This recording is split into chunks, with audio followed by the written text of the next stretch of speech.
Assalamualaikum warahmatullahi wabarakatuh.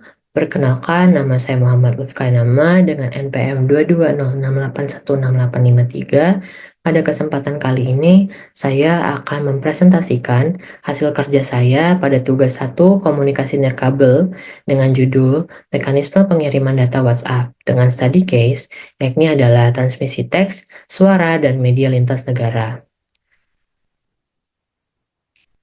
Yang pertama yang akan dibahas yakni adalah pembahasan umum, di mana di sini kita akan membahas bagaimana konsep dasar pengiriman pesan melalui aplikasi WhatsApp nantinya. Yang pertama di sini ada skenario di mana pengirim, yaitu saya yang berada di Indonesia, akan mengirimkan pesan ke penerima atau partner saya yang berada di Singapura melalui aplikasi WhatsApp. Lalu yang kedua adalah kompresi, di mana menelusuri perjalanan digital pesan tersebut, baik itu berupa teks, pesan suara, foto, maupun video dari jaringan lokal di Indonesia melalui infrastruktur internet global hingga tiba di perangkat penerima di Singapura. Lalu tujuannya adalah yakni untuk mengungkap dan memahami lapisan-lapisan teknologi yang bekerja di balik layar untuk memungkinkan pengiriman pesan instan secara global. Konsep dasarnya yang pertama ini, apabila kita mengirimkan teks, itu adalah mengubahnya dengan kode karakter atau ASCII code atau Unicode, di mana setiap huruf, angka, dan simbol yang kita ketik pada keyboard itu diwakili oleh sebuah kode numerik yang unik, di mana standar seperti ASCII atau American Standard Code for Information Interchange dan Unicode ini memastikan bahwa huruf A yang kita ketik di Indonesia akan tampil sebagai huruf A yang sama di Singapura. Begitupun untuk alfabet lainnya seperti B, C, hingga Z.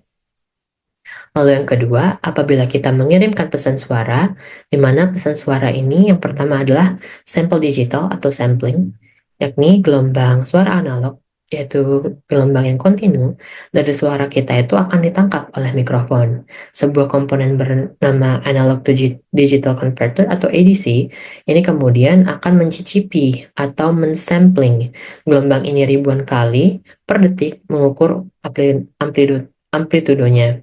Dan setelah itu dia akan mengubah setiap sampel menjadi nilai biner, di mana semakin tinggi tingkat samplingnya maka semakin akurat representasi digital dari suara asli.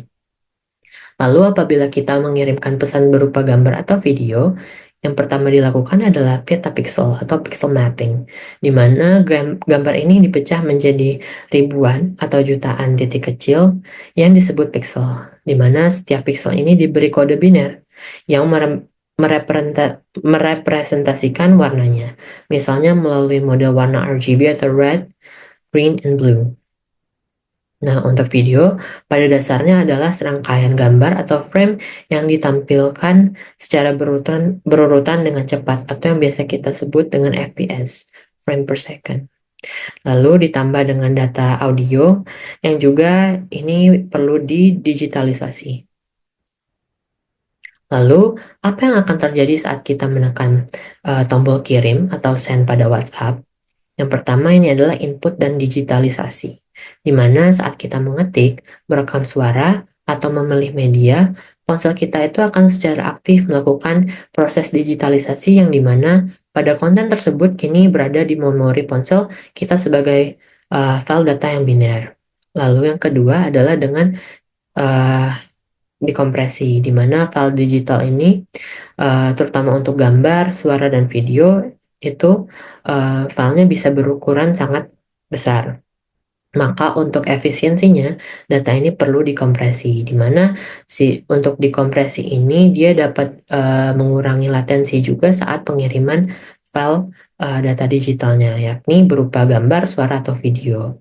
Nah, dikompresi ini terbagi menjadi dua, di mana yang pertama itu adalah lossless compression, di mana ini yang biasa digunakan untuk teks, yakni ukuran filenya itu bakal diperkecil tanpa kita menghilangkan informasi apapun. Namun, yang kedua di sini adalah lossy compression,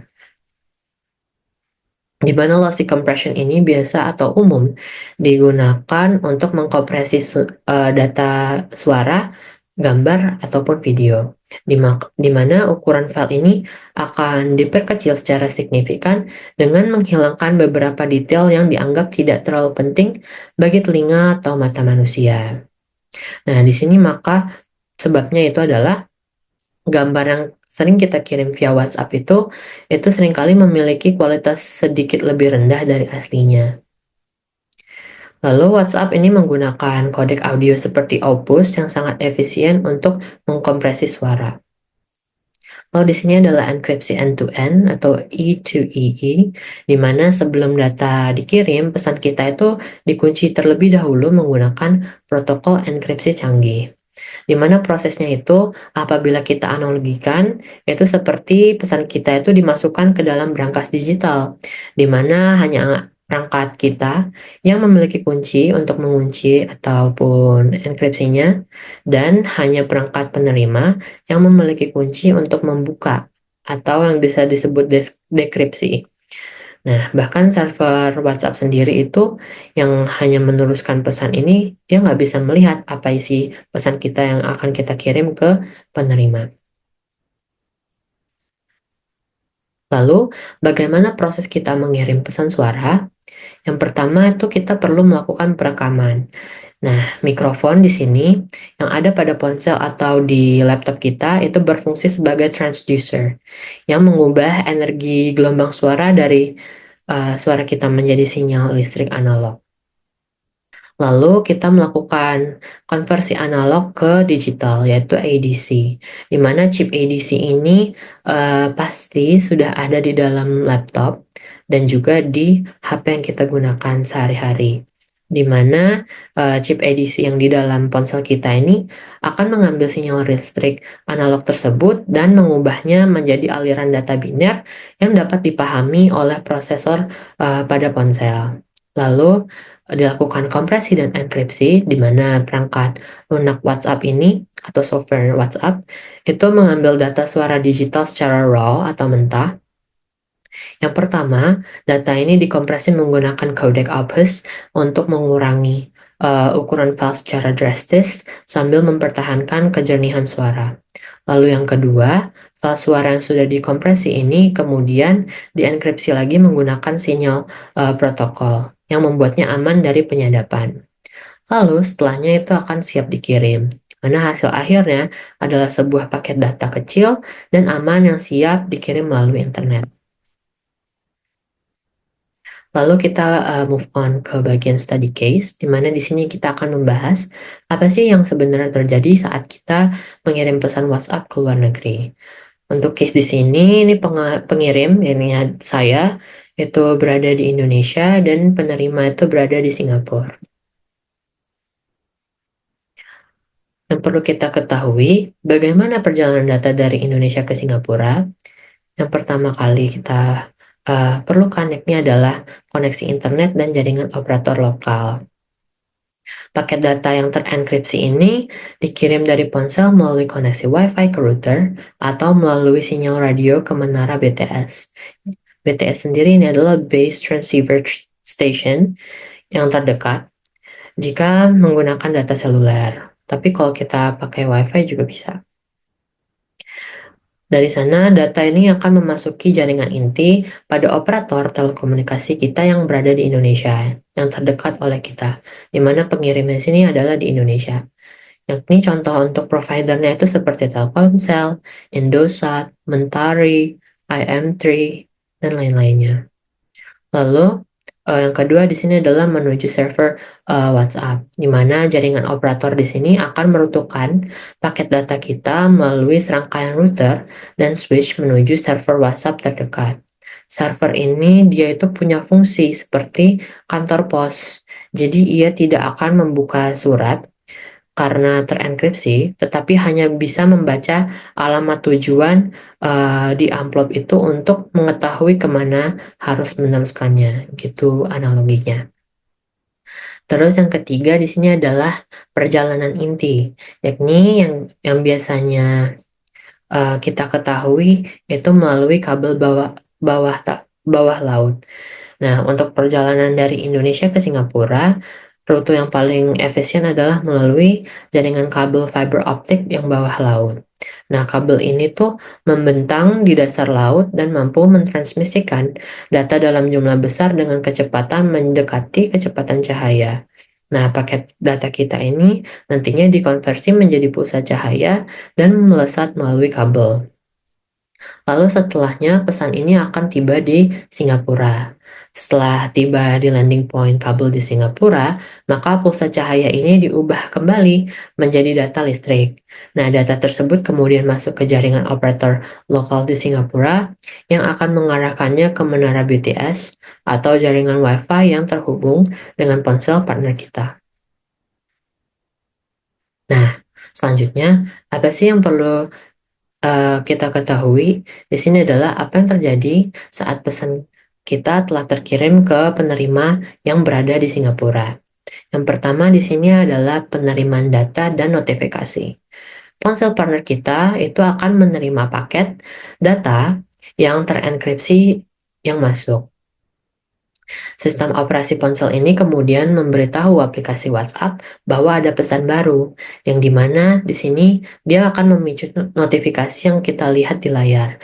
Namun, apabila si penerima ini tidak turn on kan atau menghidupkan notifikasi, maka si penerima tidak akan menerima notifikasi apa-apa, sehingga dia tidak akan notice apabila kita mengirimkan sebuah pesan.